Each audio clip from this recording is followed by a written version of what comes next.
नमस्कार दोस्तों, जय हिंद। आज हम पढ़ेंगे एसएससी जीडी 2019 के 12 फरवरी पेपर के जीके क्वेश्चन के बारे में। ये जो 25 क्वेश्चन है 2021 एसएससी जीडी पेपर के लिए इम्पोर्टेंट भी है। तो चलिए शुरू करते हैं। निम्नलिखित में से कौन मनुष्य में ऑक्सीजन पहुंचाने के लिए उत्तरदायी होता है? बलगम, हीमोग्लोबिन, लसिका या फिर उपरोक्त में से कोई नहीं। तो इसका आंसर सही है ए, हीमोग्लोबिन। यानी हीमोग्लोबिन मनुष्य के शरीर में ऑक्सीजन पहुंचाने के लिए बहुत ही उत्तरदायी होता है। अगला प्रश्न, निम्नलिखित में से कौन ऊष्मा का सबसे अच्छा चालक है? तो इसका ऑप्शन है चांदी, सीसा, लकड़ी या फिर पारा। तो इसका आंसर सही है ए, चांदी। यानी चांदी ऊष्मा का सबसे अच्छा चालक है। अगला प्रश्न, केरल राज्य में फसल की कटाई पर कौन सा उत्सव मनाया जाता है? तो इसका ऑप्शन है लोहड़ी, बैसाखी, ओणम या फिर पोंगल। तो इसका आंसर सही है सी, ओणम। यानी केरल राज्य में ओणम त्योहार होता है। अब बात करेंगे लोहड़ी की, तो लोहड़ी किस राज्य में मनाया जाता है? तो पंजाब में मनाया जाता है, पंजाब हरियाणा में त्योहार मनाया जाता है। अब बैसाखी तो आपको पता ही है। और उसके बाद पोंगल कहाँ पे मनाया जाता है? ये असम में मनाया जाता है। अगला प्रश्न, स्तनपायी क्लोन भेड़ का क्या नाम है? तो ऑप्शन है डॉली, भेड़, सान या फिर पॉली। इसका आंसर सही है ए, डॉली। अगला प्रश्न, ड्यूज शब्द किस खेल से संबंधित है?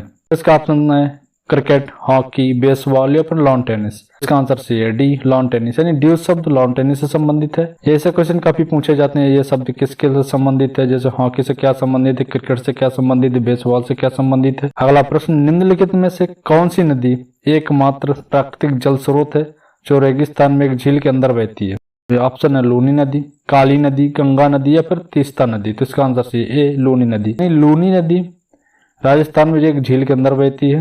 यह एक मात्र प्राकृतिक जल स्रोत है। अगला प्रश्न, उत्तरी भारतीय मैदानों में दलदली पट्टी को किस नाम से जाना जाता है? तो ऑप्शन है खादर, भागड़ा, द्वाब या फिर तराई। तो इसका आंसर है डी, तराई। उत्तरी भारतीय मैदानों में दलदली पट्टी को तराई कहते हैं। अगला प्रश्न, पीएमजीवाई का पूर्ण रूप क्या है? तो ऑप्शन है प्रधानमंत्री गरीब योजना, प्रधानमंत्री गुरुकुल योजना या फिर प्रधानमंत्री ग्रामोदय योजना या फिर प्रधानमंत्री ग्राम योजना। इसका आंसर है सी, प्रधानमंत्री ग्रामोदय योजना। अगला प्रश्न, कौन सा देश दुनिया का सबसे बड़ा लोकतंत्र है? ऑप्शन है भारत, पाकिस्तान, आइसलैंड या फिर स्वीडन। इसका आंसर सी ए, भारत। भारत दुनिया के एक सबसे बड़ा लोकतंत्र देश भी है। प्रश्न, निम्नलिखित में से कौन सी शास्त्रीय नृत्य की एक शैली नहीं है? ऑप्शन देखते हैं कथक, कथकली, ओडिसी या फिर कालबेलिया। तो तीनों, एक कथक है, कथकली, ओडिसी, ये तीनों शास्त्रीय नृत्य हैं और एक कालबेलिया शास्त्रीय नृत्य नहीं है। इसका आंसर सी है डी, कालबेलिया। अगला प्रश्न, मस्तिष्क किस तंत्र का एक हिस्सा है? तो ऑप्शन है पाचन, परिसंचरण, तंत्रिका या फिर अंतःस्रावी। इसका आंसर सी, तंत्रिका। अगला प्रश्न, युद्ध के दौरान वीरता के विशिष्ट कार्य प्रदर्शित करने के लिए दिया जाने वाला सर्वोच्च सैन्य सम्मान कौन सा है? इसका ऑप्शन है सेना मेडल, परमवीर चक्र, शौर्य चक्र या फिर महावीर चक्र। तो इसका आंसर सही है बी, परमवीर चक्र। यानी वीरता के दौरान विशिष्ट कार्य प्रदर्शित करने वाले जवान को परमवीर चक्र दिया जाता है। अगला प्रश्न, निम्नलिखित में से कौन सी भारत में हिमालय की सबसे ऊंची चोटी है? तो ऑप्शन है कंचनजंगा, माउंट एवरेस्ट, नामचा बारवा या फिर नंदा देवी। तो ऑप्शन इसका सही है ए, कंचनजंगा। यानी भारत की सबसे ऊंची चोटी कंचनजंगा है। अगर वही नेपाल की बात की जाए माउंट एवरेस्ट हो जाएगा। पूछा जाए भारत की दूसरी ऊंची चोटी कौन सी, तो ये हो जाएगी अपनी नंदा देवी। अगर ये पूछा जाए दुनिया का सबसे ऊंचा पर्वत कौन सा है, तो वो हो जाएगा आपका माउंट एवरेस्ट, जो नेपाल में पाया जाता है। अगला प्रश्न, भारतीय कवि, गीतकार और फिल्मकार निर्देशक संपूर्ण सिंह कालरा का उपनाम क्या है? गुलजार, गालिब, आरजू या फिर तालिब।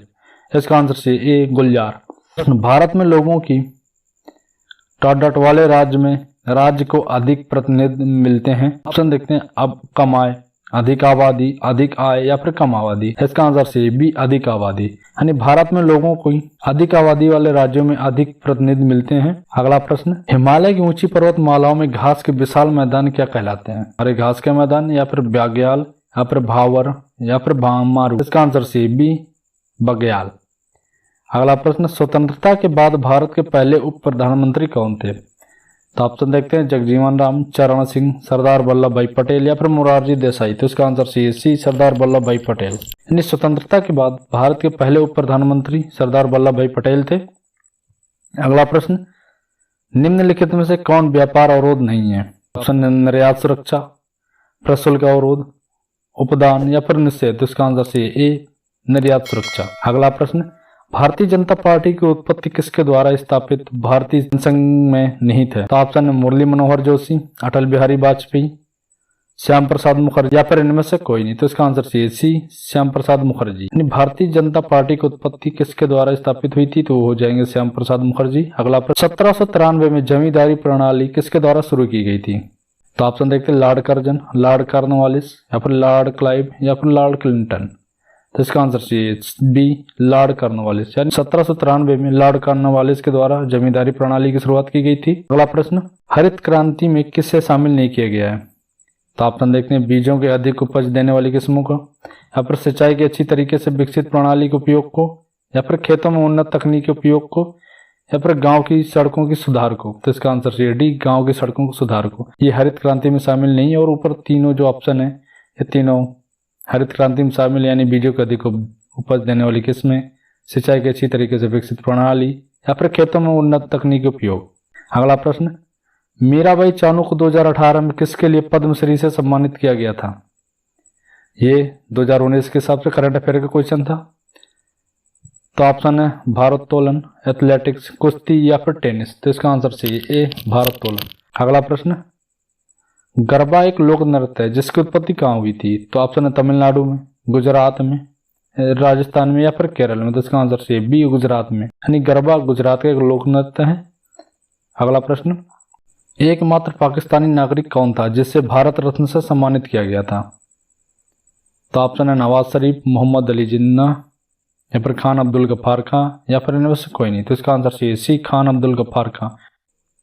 यानी खान अब्दुल गफ्फार खां एक ऐसा व्यक्ति था जो पाकिस्तानी था, इसे भारत रत्न से सम्मानित किया गया था। अगला प्रश्न और आखिरी प्रश्न, इसको कोशिका का पावर हाउस कहा जाता है, तो कोशिका का पावर हाउस किसको कहा जाता है, तो ऑप्शन देख लेते हैं माइटोकॉन्ड्रिया, नाभिक, गल्जी निकाय या फिर कोशिका झिल्ली। तो इसका आंसर सी, ए, माइटोकॉन्ड्रिया। यानी माइटोकॉन्ड्रिया को कोशिका का पावर हाउस कहा जाता है। ये थे 25 जीके के क्वेश्चन जो 12 फरवरी 2019 में पूछे गए थे और आगे आने वाले 2021 के एग्जाम के लिए काफी इंपॉर्टेंट है। इसमें से कोई ना कोई क्वेश्चन पूछा ही जाना। मिलते हैं अगले सेट के साथ, जब तक के लिए जय हिंद, नमस्कार।